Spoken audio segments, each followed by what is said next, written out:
All right. Welcome everybody to the December 1st, 2021 Grants Pass City Council meeting. How about if we start our meeting with a moment of silence?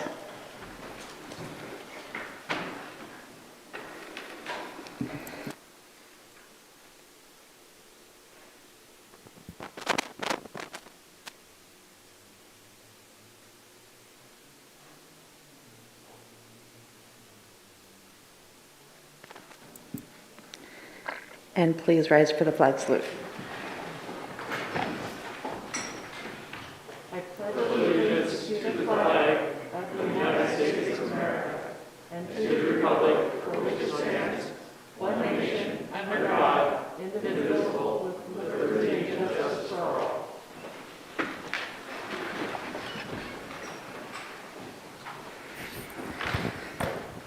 All right, looks like we have all council members present tonight. And we're starting off with a public hearing, but it's actually not a public hearing because it's a second reading on the construction excise tax. And do we have any sort of presentation or just go straight to discussion?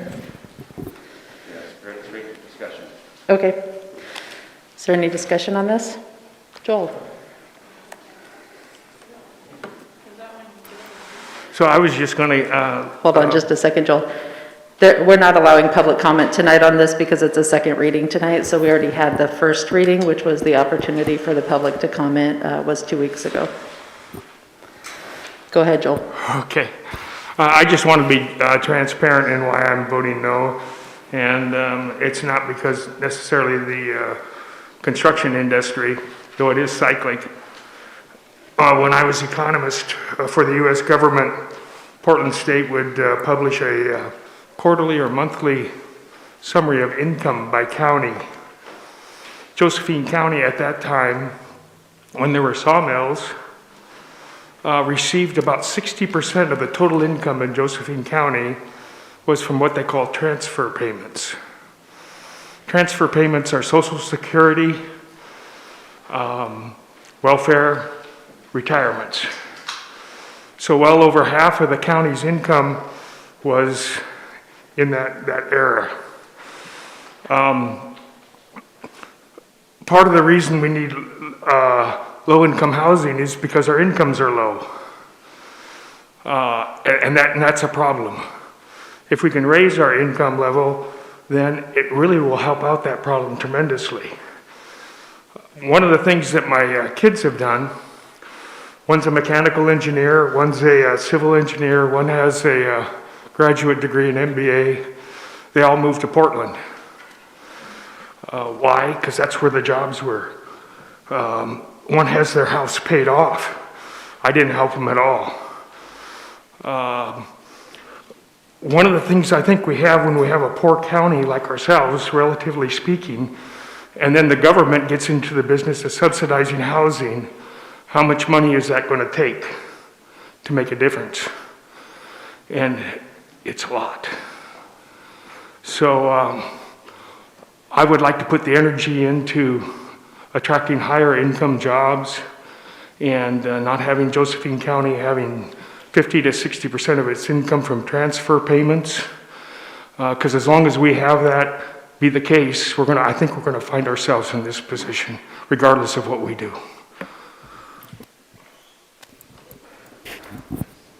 Brian, then Valerie. I move to adopt the ordinance adding section 4.06 building permit construction excise tax to the Grants Pass Municipal Code and have it read title only, second reading. Is there a second? Kurt with the second. Any discussion on the motion? Did you want to comment, Brian? No? Valerie, then Rick.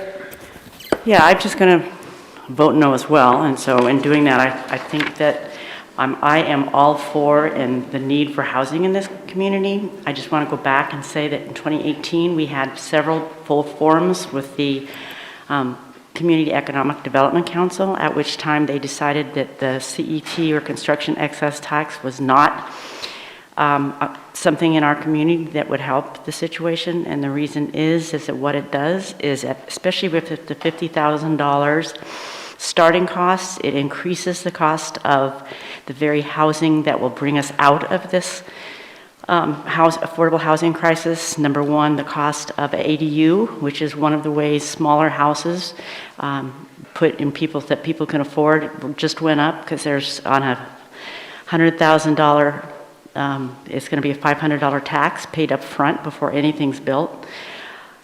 It also, by limiting it to 100% of the income for exemptions for, it takes out workforce housing. So workforce housing is not included, and they will also be taxed. And that is, as I would agree with Joel, the reason that we are where we're at is because we have such a low median income.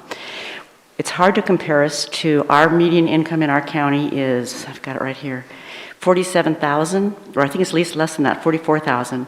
In Bend, it's 67,000, and Medford, it's 57,000. So they have a higher median income, so subsidization is not as harsh. So this is a county where what will ultimately bring us out of it is building more duplexes, building triplexes, building townhouses, and I hate to, the cost of those just went up with this tax. And I think you also will upset the builders who are the people in our community that will bring us out of this crisis. I am for affordable housing. I have worked with, my husband has built affordable housing all over.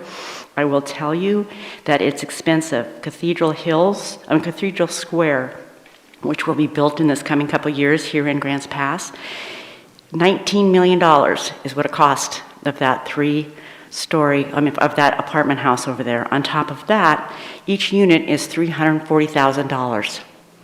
That is outrageous, but that is what it costs, and that's why we will not get people to build apartments in our community, because people do not have the jobs to pay the rent, to pay for that sort of housing, and the only way it can get funded is through low income tax credits, through federal and state funding.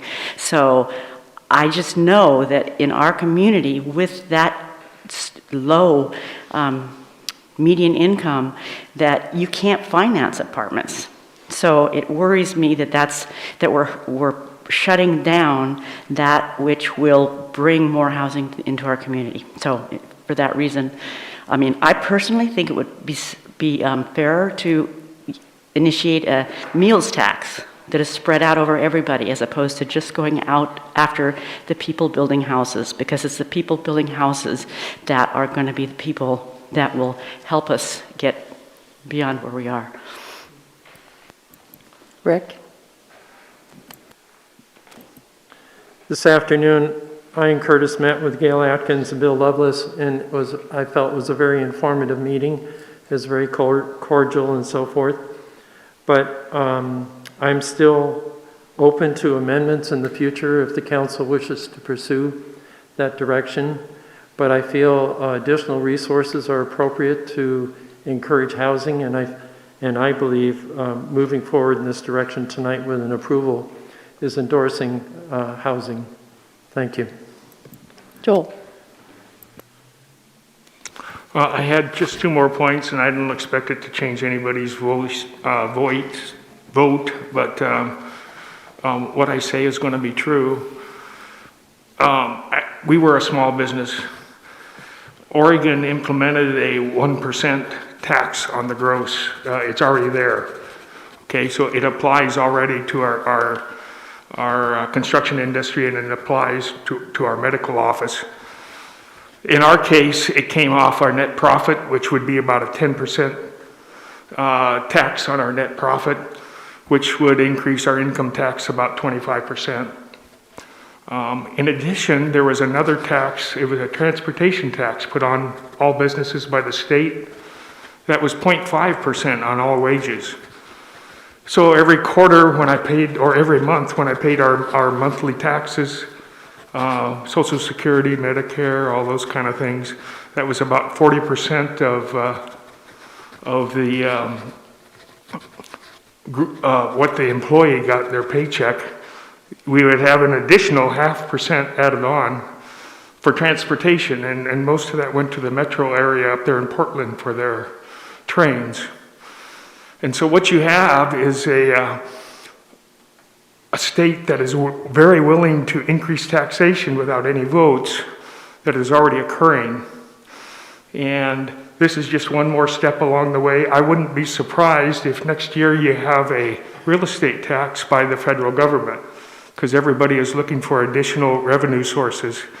And I can guarantee you won't vote on that one either. Where that all ends, the other thing then, the second point, housing construction has been cyclic. Okay, so about, I don't know, a fourth of the time, it doesn't pan out to build any houses because of interest rates, materials, things like that. During the last 10 years, we've been in the up part of the cycle. It's kind of like the roaring 20s. The people that I talk to, and they're knowledgeable economists, they make their living at it, say that that's not going to last. And so when you put a tax on, like the state of Oregon already has, and then you add to it, what it does, it lowers that activity level of that sine curve. And so there's a greater probability then that no houses will be built. As we face inflation, I would guess it's going to start a year from now. Inflation rates are going to go up. The price of our culverts out at our property doubled in the last 6 months. I was talking to Rob. His wholesale prices have increased more than that in some cases. So what's going to happen is the cost of money is going to get higher. You're not going to have the same environment that you do today, except the percentage of income from transfer payments in the county and the poor income level is going to stay constant. And so you'll have less construction activity, and this tax will do nothing but accelerate that. And so I'm going to vote no against it. DJ. Yeah, just briefly, I'm categorically opposed to the CET at this time. House Bill 2003, the production needs analysis is coming next year, and we're going to expect to get a healthy amount of recommendations from them. And if that becomes that a CET is beneficial to the community, then I'll seriously consider that. CDC, it's not economically viable at this point in their opinion, along with recognized experts in the community as well as others saying they don't want this tax. I think this is a taxation on a specific group of people, and this is unequal distribution, and I just can't do it. One more thing, we have significant resources available that we could capitalize on in the upwards of $4 or $5 million if we really wanted to see about what these incentives can do with affordable housing, and if they work out, that would help convince me of the viability of a tax, but not at this time. Any further comment? Vanessa, then Brian? My position has not wavered from the first reading of this tax. I do support moving forward with the construction excise tax.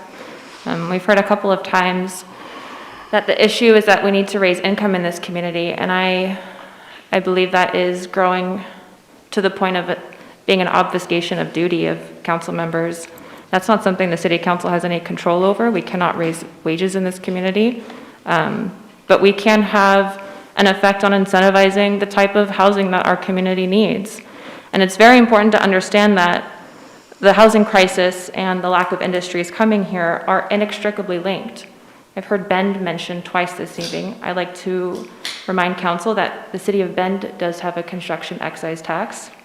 They've done a wonderful job developing housing that their community can afford, and as a result, they have attracted industries into their community.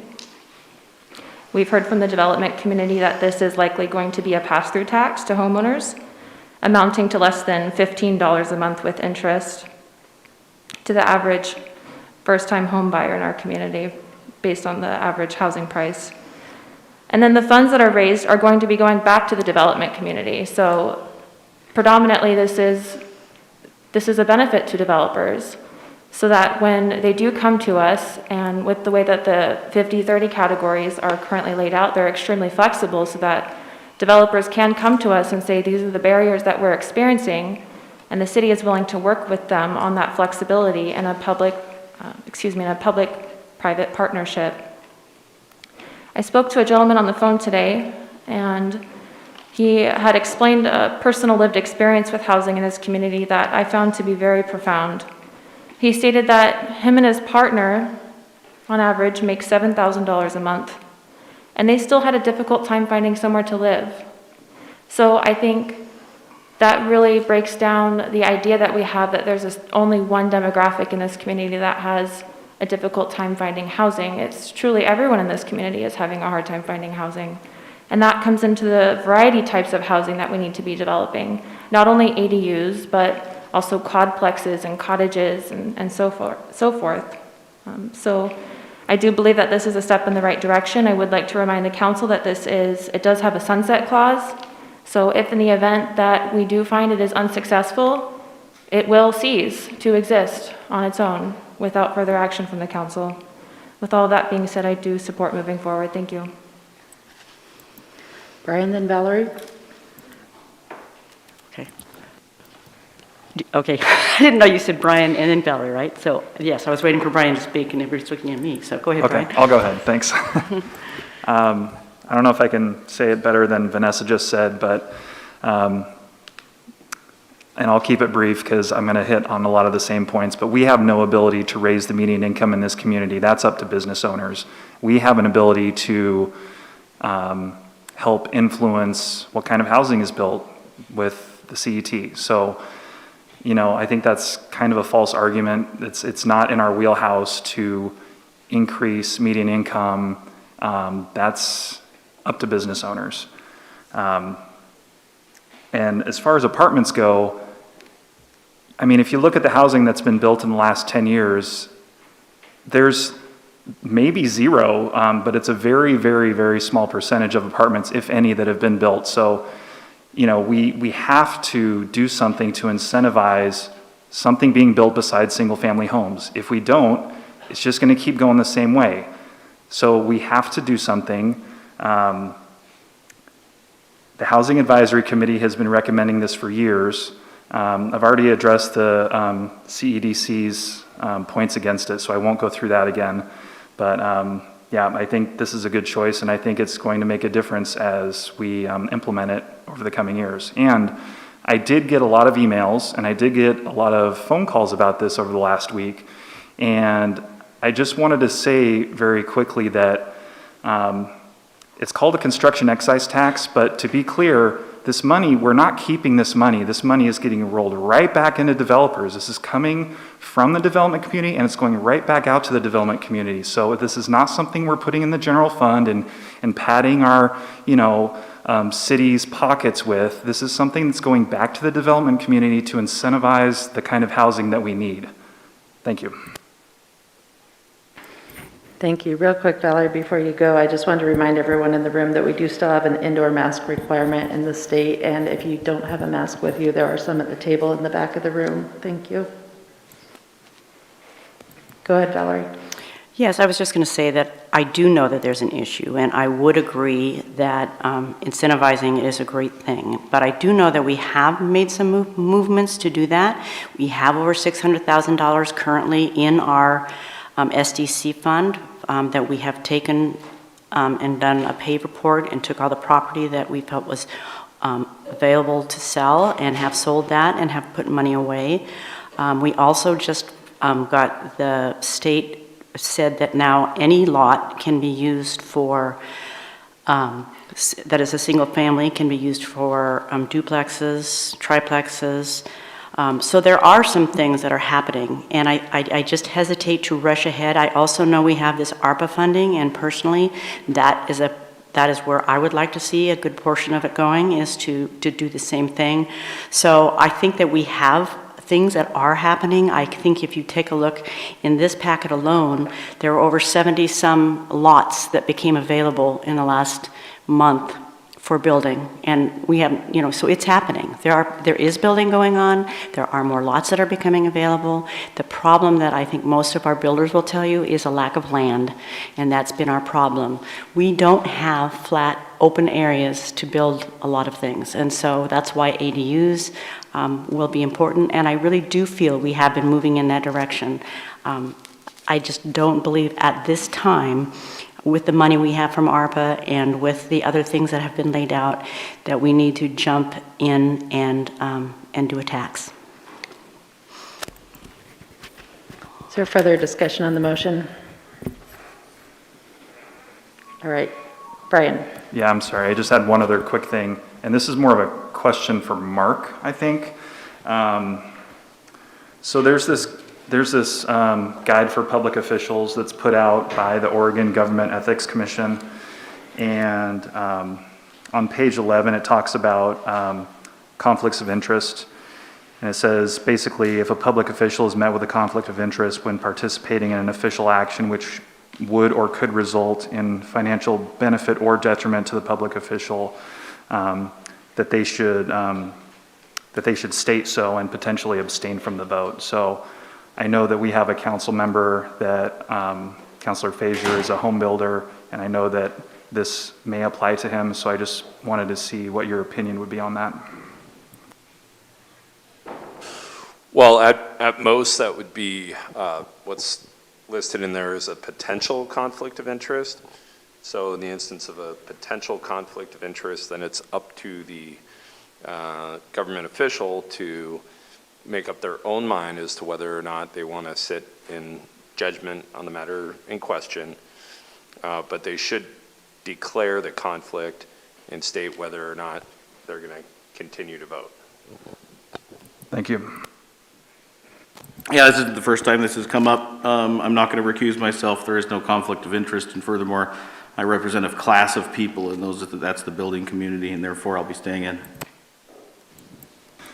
Yeah, I wasn't anticipating this question. I would have looked into it further, but there is an exception in some instances. I'm not 100% certain it applies in this case, but it may well. But it's when you're part of a class of people, and DJ just touched on it, that you're actually exempted from those conflicts. I'm not saying that that is the case here or not. Yeah, I did look into that a little bit, and you do actually have to get approval for a class from the Ethics Commission before the vote, so if that hasn't happened, I don't think that would apply in this case.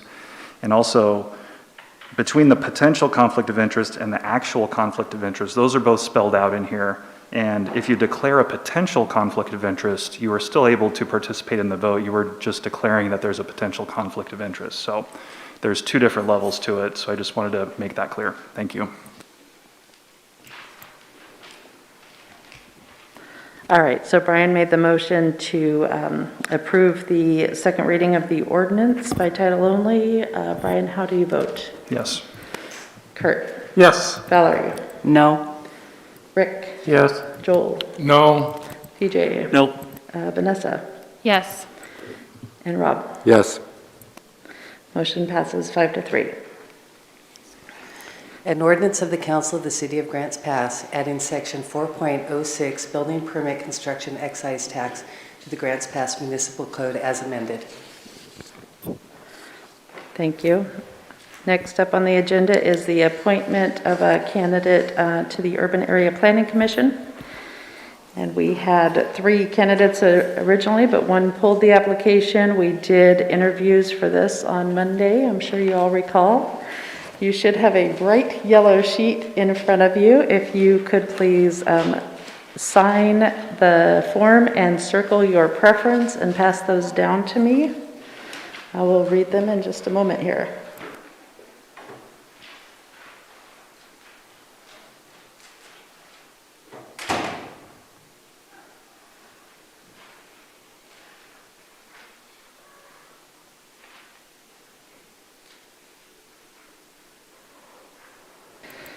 Looks like there is unanimous preference for Eric Hesacker. Is there a motion? Valerie? I make a motion that Eric, I was just saving this, Hesacker, be appointed to the Urban Area Planning Commission. Thank you. Rick with the second. Any discussion? I would just to say that he was extremely qualified, and he has done an excellent job on the Urban Area Planning Commission. He is the chair. I think that because of his qualifications and the strength of and passion that he does, that it really was inevitable that he be the choice. Vanessa? Yeah, I wanted to take a moment to thank Catherine for coming forward and applying, and I did want to inform her and anyone else interested that there's actually a portion on our website where you can sign up for alerts when committee openings do come up. So if you're interested in applying again to another committee, I would encourage to sign up for that and revisit us again. Thank you. Brian? Yeah, I just wanted to also thank Catherine for applying. I respected her passion, and I would definitely encourage her to apply for another committee as her passion and the openings show themselves. Thanks. All right, the motion was to reappoint Eric Usacker to the UAPC. Valerie, how do you vote? Yes. Rick? Yes. Joel? Yes. DJ? Yes. Vanessa? Yes. Rob? Yes. Brian? Yes. And Kurt? Yes. All right, 8-0. Eric is reappointed. Next up, it's time for public comment. This is an opportunity for the public to address the City Council on items that are not related to a public hearing or council action item for the council. The intent is to provide information that is pertinent to the city's jurisdiction. Each speaker will be given 3 minutes to address the council as one body, not two individuals. At the conclusion of public comment, council will have the opportunity to respond. This meeting will proceed in an effective and courteous manner. Citizens and council members will be allowed to state their positions in an atmosphere free from slander, threats, or other personal attacks. Signs or placards, outbursts of applause, campaigning for public office, or other disruptive behavior will not be tolerated. If you have a question regarding any government-provided service or a current city policy, please contact the city manager's office in an attempt to resolve the matter. Stephen Nelson, you're up.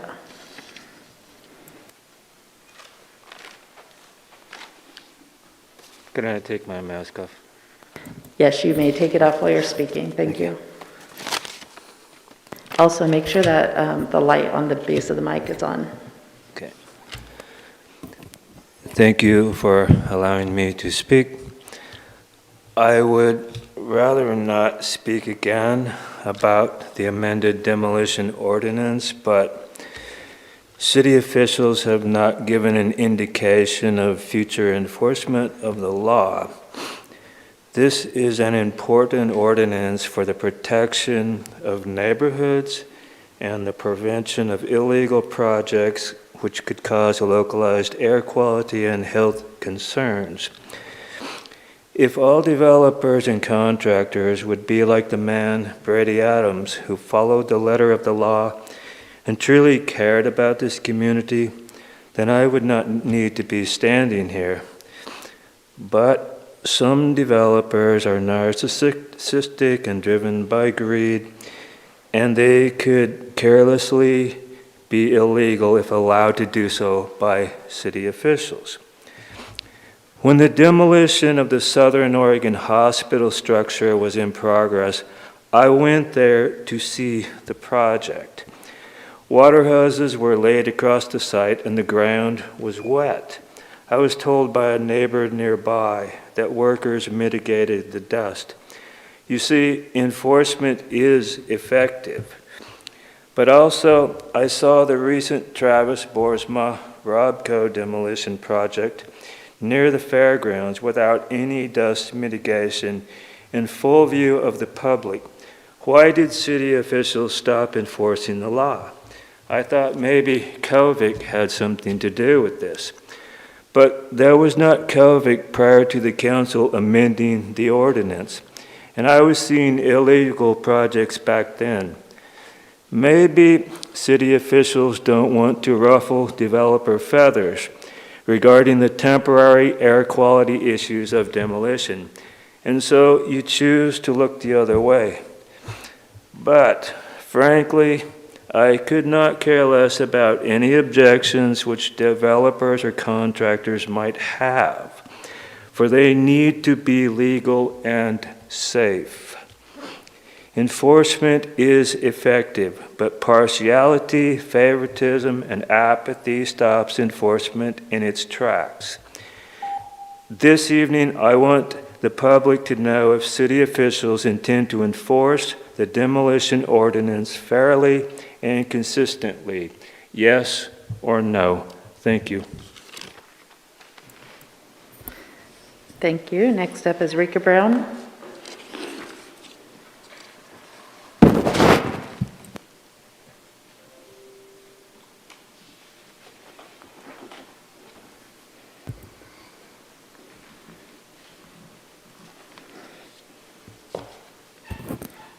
Rika Brown, Grants Pass. Council decided to give the new water treatment plant project $3 million of our ARPA funding for a down payment on our new water plant. You also plan to give ratepayers a small break on our rates in return. At first, the city and the Daily Courier said that the city would cancel the last 2 years of base rate raises that are supposed to help pay the loan. But they also said that the unit rate raises for the new plant would continue, as well as inflation and raising the separate new plant debt payment fee. Lately, Courier articles and city staff have become less specific about which rates would be curtailed. If you stop increasing base rates, but keep increasing unit rates, as unit rates rise, ratepayers will collectively cut back further on water use, decreasing revenue. This will make the city raise unit and base rates to cover the overhead, the monthly cost of having a water plant, clawing back our expected $8 savings on the base rate. Or the city might dip into the ARPA $3 million to cover it, decreasing our future down payment and increasing our interest. If you stop the new plant unit rate raises instead of base rates, we would be paying more from base rates and no more for our use, and rates might stabilize.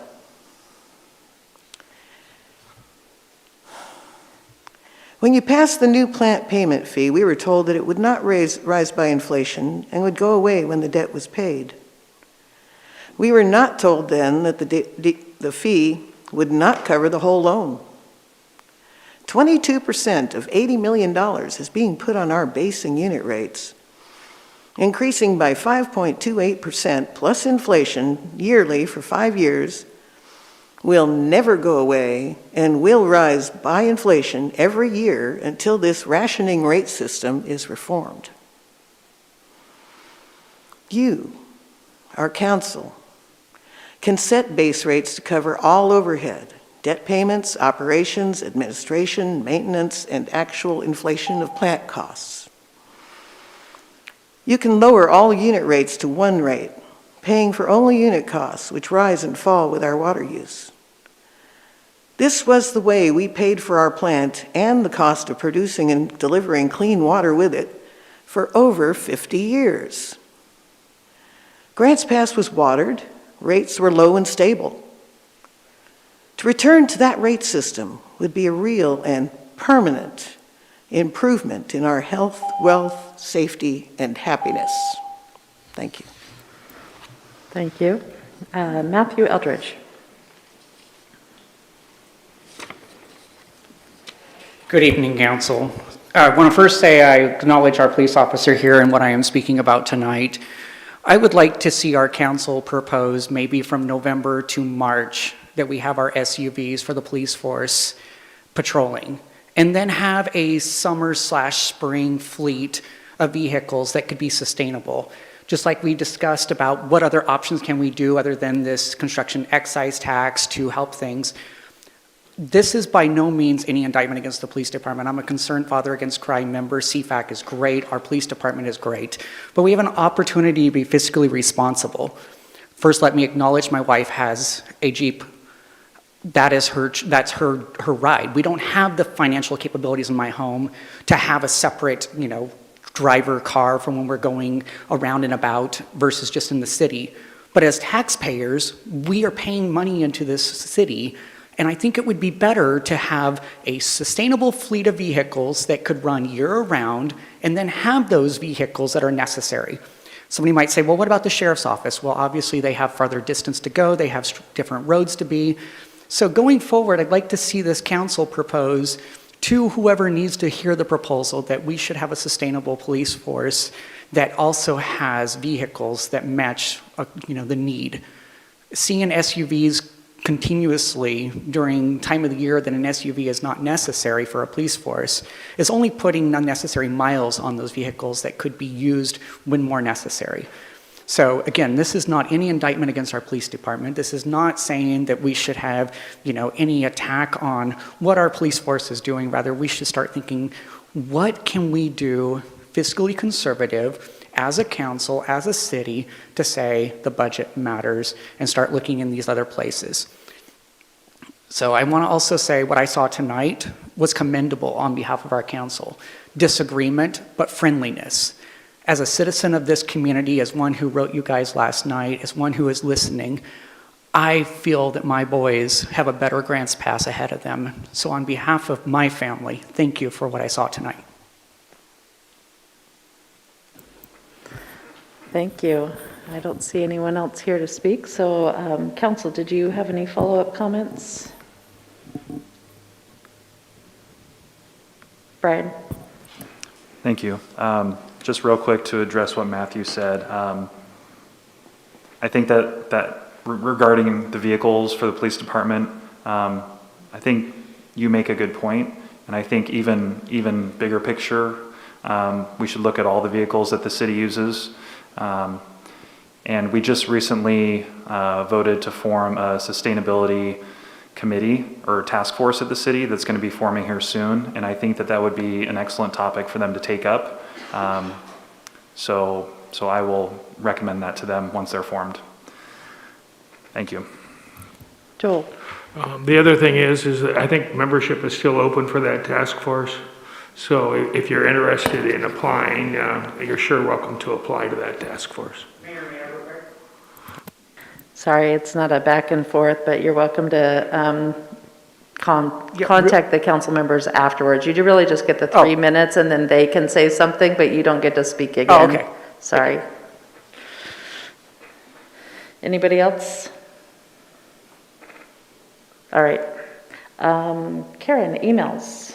So there were 2 emails objecting to an urban campground in Grants Pass, 4 in opposition of a construction excise tax, 10 supporting a construction excise tax, 1 supporting positive action regarding the homeless, input on city ARPA funds, 1 in opposition of the city purchasing the town center plaza, 1 supporting the funding of the airport expansion, and 2 regarding Dollar Mountain excess parcels.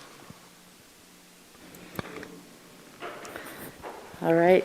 Next up is the consent agenda, which are items of such routine nature without controversy that they may be approved in a single action. Is there anything anybody had any questions? All right, DJ, could you please read the consent agenda? We have item A, resolution authorizing the city manager to submit a grant application through the Department of Homeland Security for the assistance to firefighters grant funds to purchase 2 Cascade air systems to refill self-contained breathing apparatus. And we have a ration of minutes, including City Council, Urban Area Planning Commission, Historic Building Sites Commission, Park Advisory, Urban Tree Advisory, Bike and Walkways, Housing Advisory, and Committee on Public Art. With that, I make a motion to approve the consent agenda. Is there a second? Valerie, thank you. DJ, how do you vote on the consent agenda? Yes. Vanessa? Yes. Rob? Yes. Brian? Yes. Kurt? Yes. Valerie? Yes. Rick? Yes. Joel? Yes. Hey, it passed again. All right, next up, matters from mayor, council, and staff. I did not have anything tonight. That I can think of. So, council, did you have anything to start with? Valerie? Yes, I just wanted to keep you updated with Experience Grants Pass. Tori Middlestat, who is the executive director, has been busy, and she just did get a grant from Travel Oregon for a destination-ready program, kind of helping show measurement and help train her, and Cave Junction got one as well. So, who is Lindsay Jones, who is on the Destination Marketing Organization, is the leader in Cave Junction that applied for the grant, and Torrey Middlestat is the person who applied for Grants Pass, and we received, both of them received grant money to help develop tourism in our area. So that's pretty exciting. Thank you. I just remembered the thing I was going to let you all know is that I heard that the Dollar Mountain property was pulled off auction, that the county commissioners pulled that off the auction. So now you know. Anybody else? Vanessa? Yeah, I just have a question. We will have our community tree lighting ceremony on Friday, downtown G and 5th, and I believe it'll be at 7 p.m. Thank you. Valerie, did you have something else? I was just going to ask about the tree lighting ceremony, so thank you, Vanessa. Friday night. Anybody else? All right, and then there is a parade that's happening on the 11th. I don't know what day of the week that is, though. If that's a Saturday? Saturday. So the following weekend is the parade. I've seen a lot of questions online about that one. All right, staff comments? Good evening, Mayor, Council. Just want to give you an update. We had, and maybe some of the other council members might want to, that were there might want to fill in, but we had a very productive, I believe, urban campground roundtable this week, along with, I'm sure Brad will talk about the forum for Urban Renewal Agency, but we will be bringing to you the findings from the roundtable. And one of the questions would be, do you want that in a memo or a workshop? We could do either one to give you an update on the recommendations on some critical success factors through a memo, and then we'll see if we need a workshop, or if you want to take it directly to a workshop, we can do that. So. Joel, on that topic, Joel? Okay. Council, are you interested in a memo first and then workshop if needed? I'm seeing some nods. Yes, that would be great. Thanks, Aaron. Brad, did you? Oh, Mark is going next. So I'm going to follow up a little bit on the point you raised, Councilor De La Grange. So in the ORS 244, that's the section on government ethics. So it defines potential conflict of interest, and that's when there may, and the keyword is may, be a pecuniary, meaning money, benefit or detriment. So in this case, the analysis would be what would be the pecuniary benefit or detriment to someone in the construction business if it's implemented. And I would say that it would be, as I said before, at most a potential conflict of interest. There's been a lot of talk about how, those costs are going to get passed on to the ultimate buyer, et cetera. That may or may not happen. We don't know. So that right there is the essence of a potential conflict of interest. Furthermore, the statute goes on to provide some exemptions, and we said class. And so one of those pertaining to class, I'm going to read it. Any action in the person's official capacity which would affect to the same degree a class consisting of all inhabitants of the state, or a smaller class consisting of an industry, occupation, or other group, including one in which the person is associated. So in this case, if we're talking class, it would be contractors, builders, et cetera. There are lots and lots of those in the city, and I would say Councilor Fazer is a member of that class. So just reading the statute, I would say an exemption would apply, and so it's not even a potential conflict of interest. That said, I did refer to the secondary source that Councilor De La Grange pointed out, and that is the Guide for Public Officials. He was correct. It goes on to say that the Oregon Government Ethics Commission has to approve these class exemptions in advance. Curiously, that's not contained within the statute. I don't have time just finding out about this to determine why that would be. Certainly the statute would control over secondary sources. At least I didn't see it in the statute, and I looked as hard as I could at something that if printed would probably be 60 pages long on my computer right now. That said, as a final note, ORS 244 does go on to say that if someone improperly votes, which I don't believe that Councilor Fazer did, that it does not void the result of the vote. So that's all I have for you on that. Thanks. Thank you. Brad? Last night, we had a urban renewal forum, thanks to the four counselors that participated last night. I think we had about 10 or 11 folks from the community that attended. It was a good discussion, lots of thoughts about the 18 projects that are in the adopted urban renewal plan. Several comments about engagement of property owners that are in the urban renewal district and sort of really, kind of increasing that outreach. Just a lot of good discussion. So on January 10th, we have this topic scheduled on your workshop. So we'll be bringing you a kind of a summary of last night, a summary of the stakeholder meeting that we had a couple of months ago, and with some other recommendations. So it was good. I thought it was a good forum. You always hope for more folks,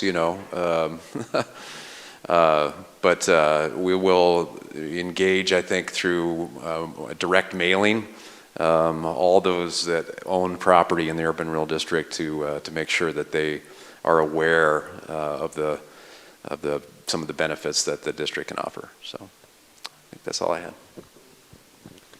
Good evening. I just wanted to give a brief update on the water plant project. As you may expect, the current inflation has really been putting a bind on the project. So on the 13th, we're going to get in front of you with where we're at with technology selection and some pretty awesome options that we think you guys are going to be happy with. So while we're having a few minor setbacks, the project itself is moving forward and it's very encouraging. Thank you. All right. Joel, did you have something? Well, first off, that's really good news, Jason. That surprises me that we can, well, it doesn't, because you've done it before, but that we can keep up with inflation and maybe even beat it, because inflation right now is going to be pretty high. I just wanted to let city staff know, and I already talked with Brad. Aaron, I haven't talked with you. I've been having conversations with a former park employee who's been volunteering that wants to organize volunteers for the park. He's going to be meeting with a park employee to discuss jobs, possibilities. It may take the form of a nonprofit. Maybe they could even raise money. It could be just a group of volunteers that this person's willing to supervise. Another possibility, I'll just throw it out there, it's certainly too early to discuss it in a implementation, but the mayor of Albuquerque had a program where they had a problem with homeless and with beggars. So the mayor got a van from the city pool, and he got an employee. In this case, it'd probably be the volunteer with the profit, and went around and asked them if they wanted to work that day. And they were paid $15 an hour and worked on the parks. And they did park maintenance. The mayor in his presentation tended to be really enthusiastic, and he almost oversold it. So I'm not sure what the reality is, but there's different programs like that might be of use, and treating people with respect and dignity, getting them back on their own feet, not having the government provide for them, but they can earn their own way. And a man really likes that dignity, and a woman does too. So we'll see what happens. I just wanted to let you know. Vanessa. Yeah, real quick, I just wanted to state that our neighbors to the south of us, Rogue Retreat, have a very similar program with the users of their facilities. It is titled Clean Sweeps, and they allow the opportunity for folks to work in their downtown area and help clean up the city sidewalks and the curbsides, and like you said, providing that service to them. So that's here. They want to come here. We just have to provide the ability for them to come here and do that work. Alrighty. Chief? No, he's ready to go home. All right, how about a motion to adjourn to executive session? DJ? I move to adjourn to executive session.